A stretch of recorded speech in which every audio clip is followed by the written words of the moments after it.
नमस्कार मित्रांनो, तू ही रे माझा मितवा या मालिकेत उद्याच्या भागात असं दाखवलं आहे की आजी खूपच चिडलेली असते, कारण की असं रात्रभर अर्णव हा ईश्वरीसोबत असतो.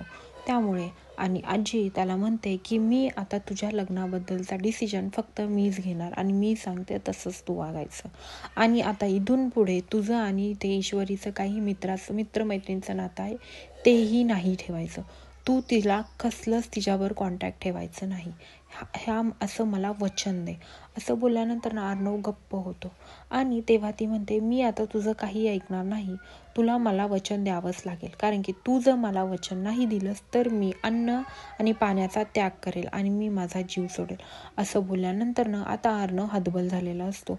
अर्णवला कळतच नाही आजी असं का बोलत आहे आणि आजीला असं वाटत असतं की अर्णवचं लग्न फक्त लावण्यासोबतच झालं पाहिजे, म्हणून आजी हे सगळं करत असते. आणि तिथे अंजली पण हे सगळं ऐकत असते. अंजलीला अर्णवच्या मनातलं सगळं माहीत असतं की अर्णव खरं मनापासून ईश्वरीला लाईक करतो, तो लावण्याला लाईक नाही करत.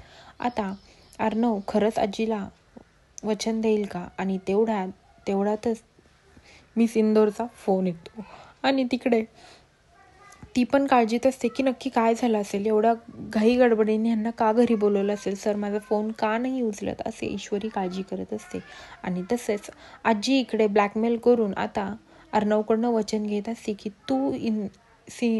तू ईश्वरीशी कोणतंच नातं नाही ठेवणार. आता अर्णव खरंच वचन देईल का हे पाहण्यासाठी विसरू नका तू ही रे माझा मितवा आणि माझ्या चॅनलला लवकरात लवकर सबस्क्राईब करा.